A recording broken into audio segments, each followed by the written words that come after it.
That was how she found herself the next afternoon. On her way to home, she hadn't seen her in years. No one had been there in a long time, and the yard was a mess. If he'd left behind anything about Furies of the Water of Life, then it would be in his room.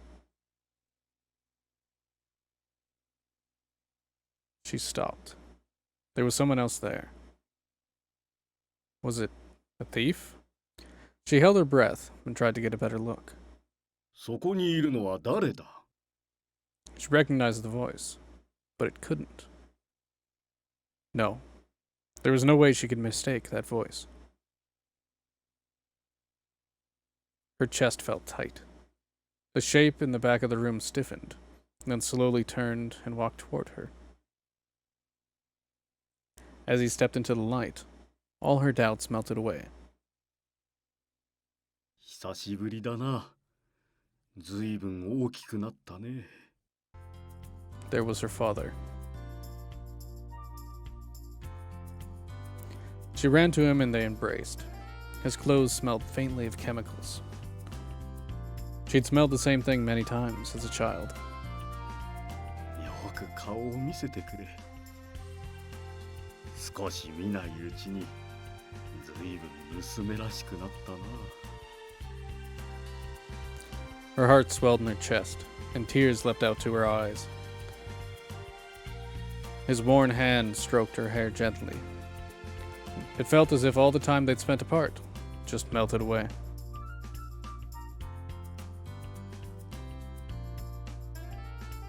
His hand stopped. He smiled, a familiar smile. とある藩にかくまわれていたんだ。それよりもお前の話を聞かせておくれ。今まで一体どうしていたんだ?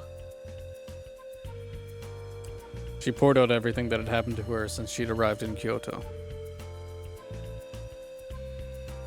How she'd met the Shinsengumi, and how they'd agreed to look after her, and how they'd lost their war in Kyoto and left to take refuge in Edo. なるほど。お前も辛い目に遭ってきたんだね。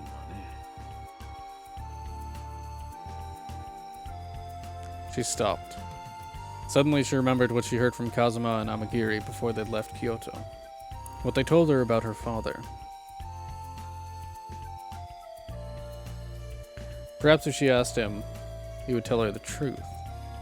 But she was scared. They stood there in awkward silence for several moments before he finally spoke. 今日にいた頃、鬼と名乗る生き物たちと会わなかったかい?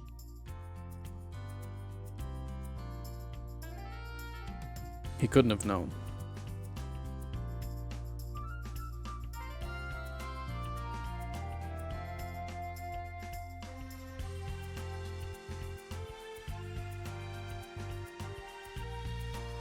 Naruhodo.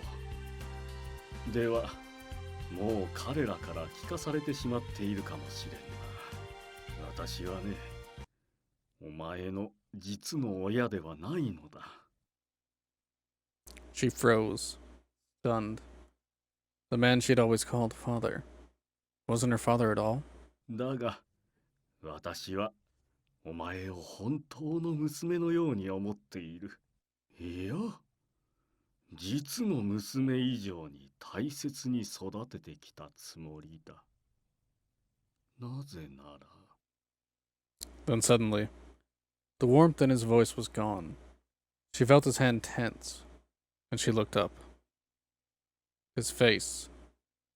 He was no longer the father she'd known. なぜなら、お前は風間様の妻となる。鬼の一族をよみがえらせ、新たな子孫を生み出すための大切な存在なのだからね。Kazuma's wife.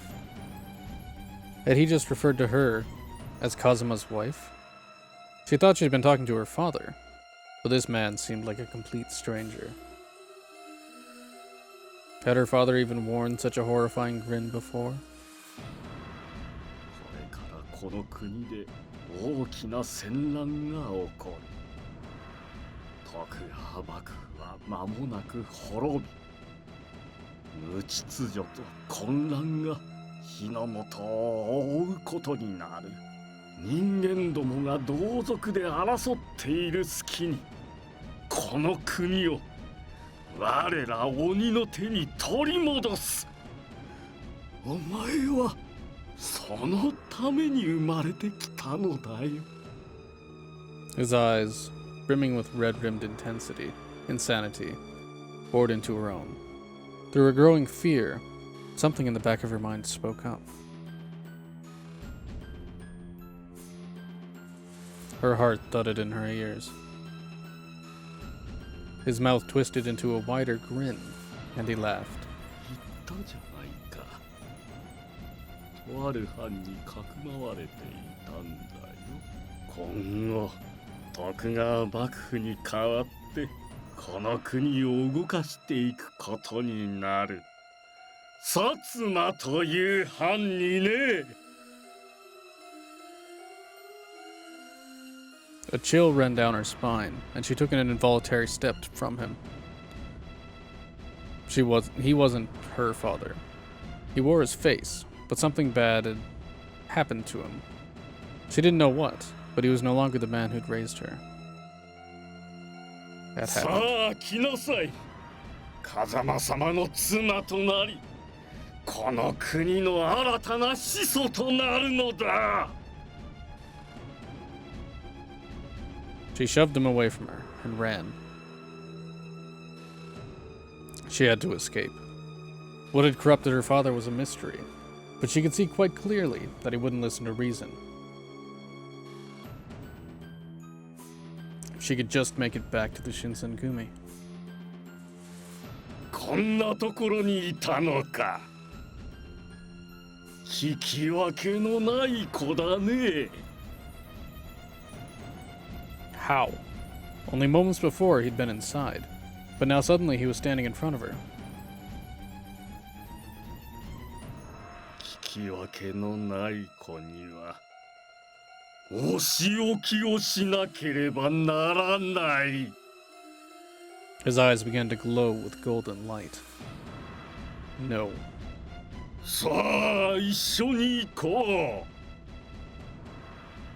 風間様と共に新たな国を作り出すのだ。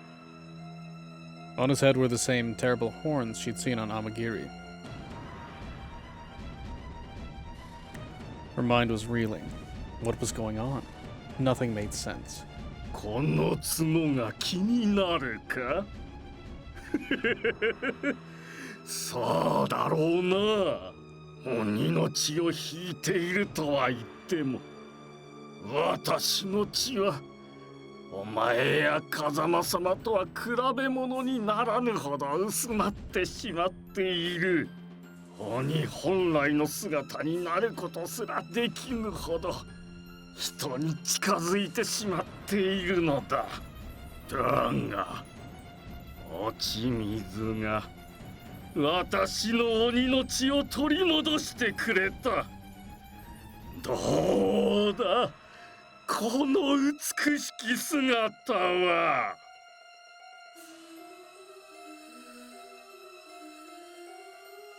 He had turned himself into a fury, using the very water of life that he'd created.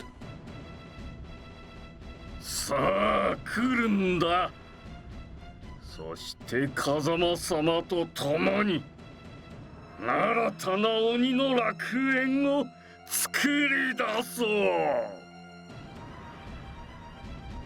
The demon who'd once been her father wrapped a too strong hand around her wrist. She tried desperately to shake him off, but to no avail. What was he going to do to her? This was wrong. She needed to get away. そのまま伏せるんだ。 That voice. She ducked, not a moment too soon. From where her head had been a moment before, she heard the hideous wet noise of a sword striking a body. She saw a look of surprise appear on Koto's face, and he slowly turned around to face his attacker.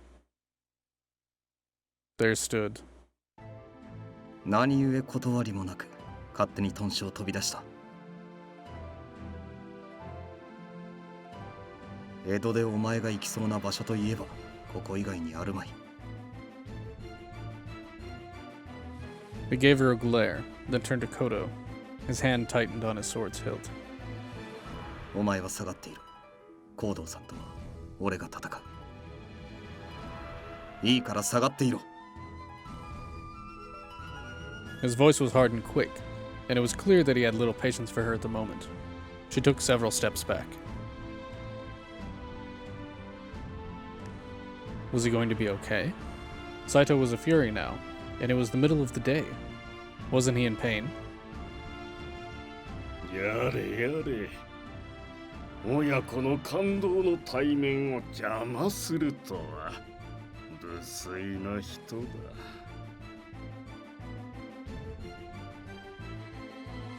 He sighed and reached into his sleeve. Metal glinted as he removed his hand, and she saw that he was holding a pair of small scalpels. An evil smile split his face. いいでしょう。落ち水の助力によって手に入れた鬼の力、存分に試させてもらいましょう。 Suddenly there were 8 knives in each hand, and they were all flying towards Saito.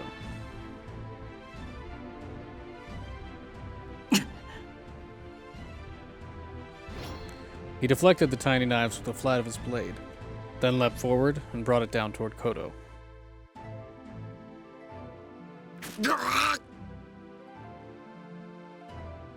Cuts opened on his body, and blood spurted forth.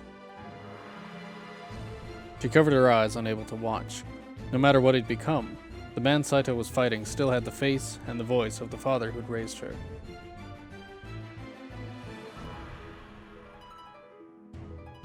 But he was a fury now, and though he stumbled, he didn't fall, and his wounds quickly closed themselves.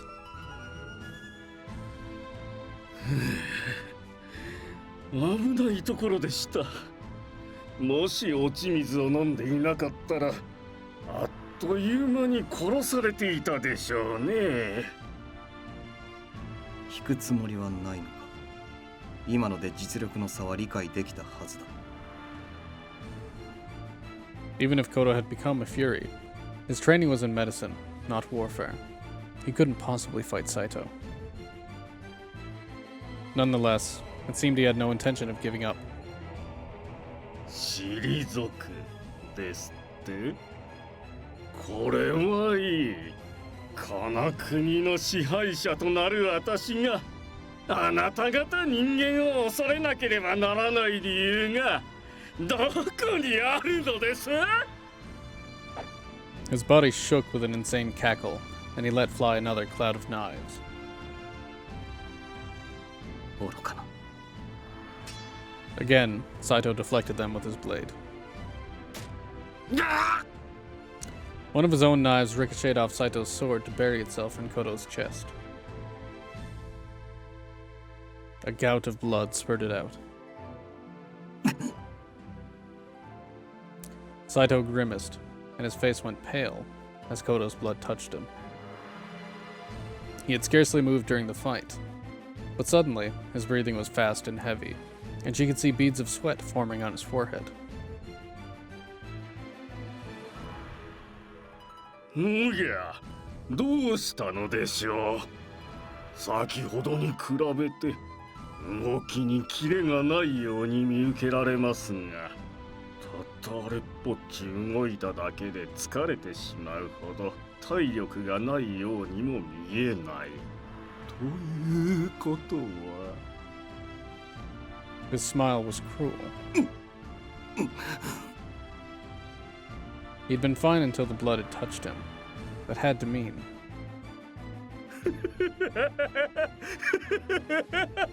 なるほど。あなたも羅刹となったのですね。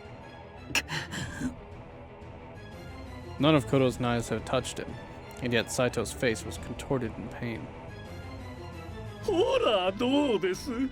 血が飲みたくて飲みたくて仕方ないでしょう。新鮮な血を全身にたたえ無防備に歩いている姿勢の人々が憎らしくて仕方ないでしょう。 His breath had turned ragged, but he stumbled backwards, trying to put distance between himself and Kodo. The smell of blood was overpowering, and she could see that both his body and his will were slowly weakening. His sword was still firmly in hand, but she could see the tip begin to wave and shake. It was painfully clear that he was in no state to fight Kodo. ほらどうしたのです？先ほどとはまるで別人のようですよ。 He smiled, his mouth full of teeth, and thrust his knives at Saito. Being a fury, his wounds began to heal almost immediately, but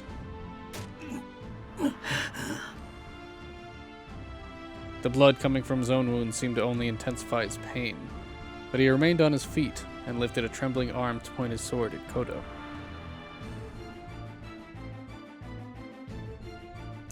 Being out in the sun had been painful enough. But this... where did this incredible force of will come from? There was something beautiful and horrific about watching a man keeping his broken body upright, with nothing more than determination. しかし人の身で落ち水を口にするとは愚かなことをするものだ。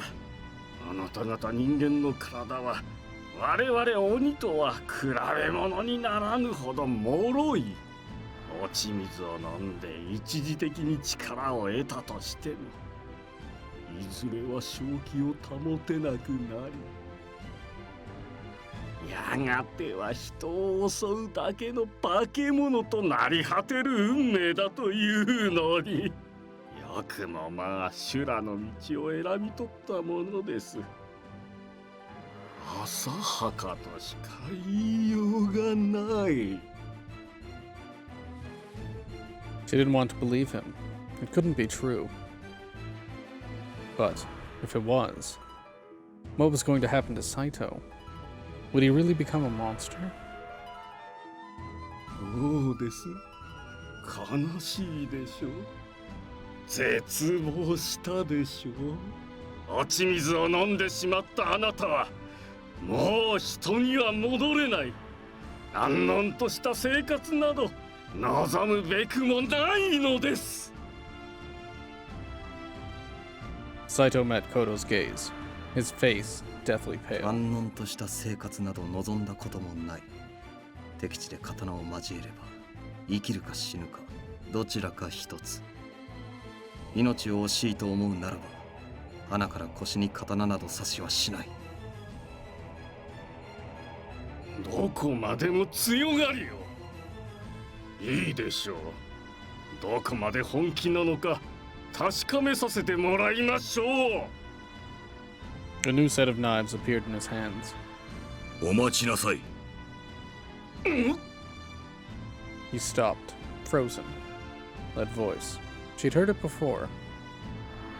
コード、こんなところで何をしているのだ。単独行動は慎むべきだと言明してあるはずだが。天霧様。すぐに戻れ。ここにやってきたことを他の鬼たちに知られればただでは済むまい。ですがあの男はすでに羅刹になってしまっています。このまま放っておけば必ず禍根を残すこととなります。それくらいなら今のうちに。 Amagiri's face didn't move. 私は薩摩藩からお前を連れ戻せと命令を受けている。しかしもう一度言う。戻れ。His eyes flicked to Saito, and his voice dropped even lower. それにこの男ならば遅かれ早かれ自滅する。人間としても羅刹としてもな。それにコード、お前が彼女に余計な手出しをしたことを風間に知られれば、義理の親子といえどただでは済まぬぞ。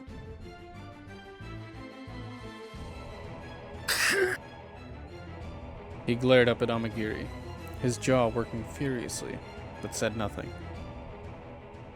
Amagiri gave a fraction of a nod, and then both of them disappeared.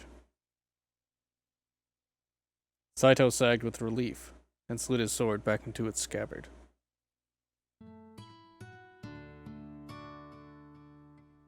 He turned to her with as much of a frown as she'd ever seen on him. 大したことはない。それよりも何故勝手に豚書を飛び出した。もし俺が後を追ってこなければ、そしてここに来ていたのが風間だったら、確実にお前は連れ去られていた。俺が羅刹となった後も昼間起き続けているのは何のためだと思っているのだ。His tone was so harsh, she felt herself instinctively backing away.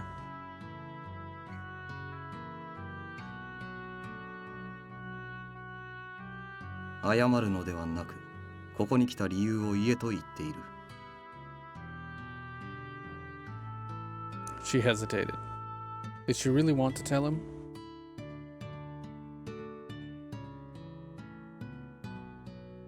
何故だ。三男さんか誰かの命令で羅刹体の研究の手伝いでもさせられているのか。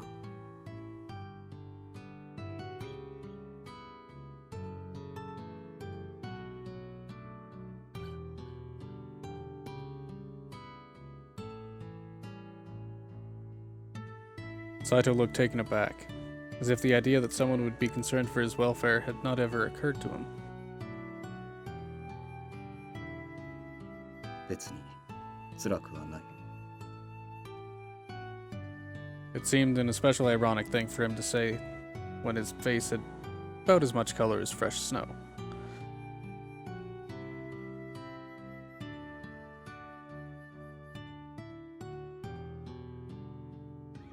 He frowned. 仮にそうだとしても、お前に一体何の関係があるというのだ。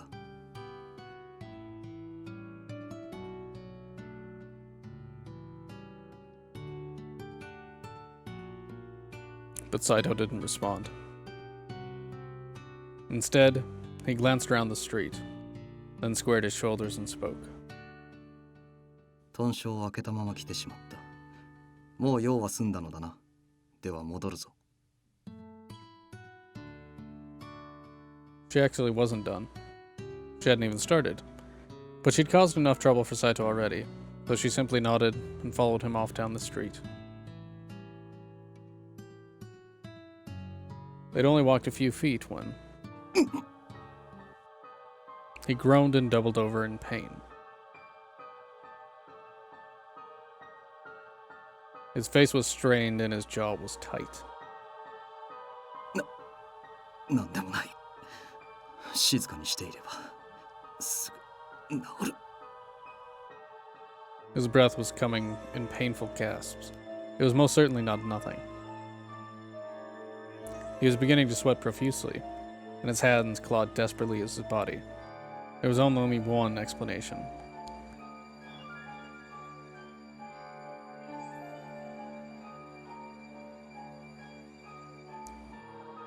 He said nothing, only clutched at his chest, his face twisted in pain with a way she'd never seen before.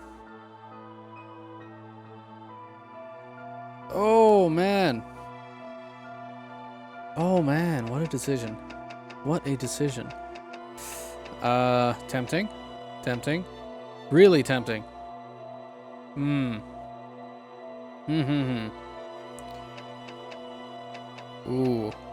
Ooh, ooh, ooh.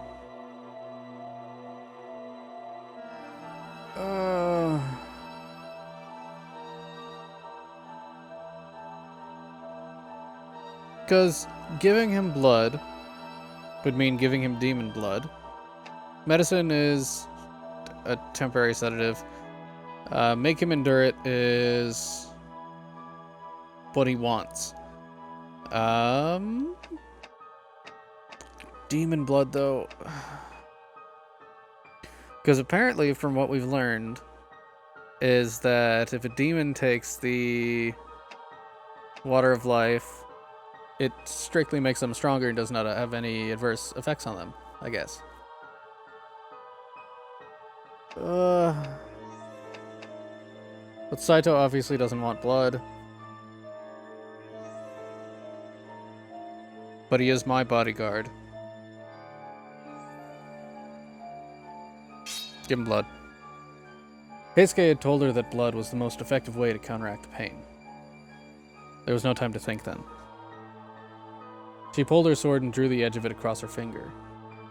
Thick red blood dripped from the wound toward her palm. She held out her hand towards Saito. He looked at her, curiosity and confusion behind the pain in his eyes.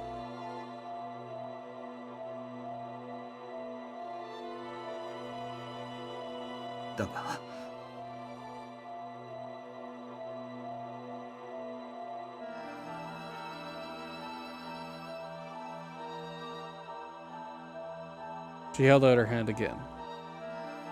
Then at last, reluctantly, he took it and began to drink. With every drop of blood he swallowed, she could feel his breathing start to calm.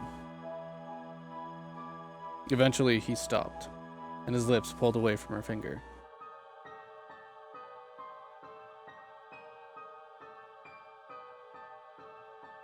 He looked away, ashamed, and spoke in what could only be described as a sheepish tone. 傷はまだ痛むか?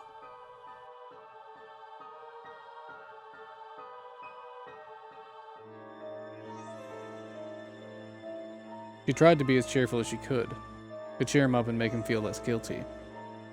But she wasn't sure how well it had worked. He looked at her for several long seconds, almost as if he wanted to say something. But in the end, he turned away, and when he spoke, his voice was flat and businesslike. 戻るぞ. With no more ceremony, he stood and began to walk. It didn't seem that he was particularly comfortable with drinking human blood, but she didn't see it any other way. Couldn't be helped.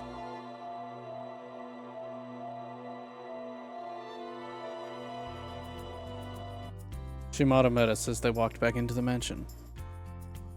It definitely could have been helped. And I fully acknowledge making the wrong decision in this. But, at the same time, Saito seems like the best path right now, and because of the close kinship with it, because he is the dedicated guardian, I think it makes sense to have this be the way that it works. Sure, it's wrong, and it is destroying everything that Saito really wants. But at the same time, it'll probably work out. Probably. Curious to see what my bad decision has done. And what might happen because of it. So yeah. Yeah.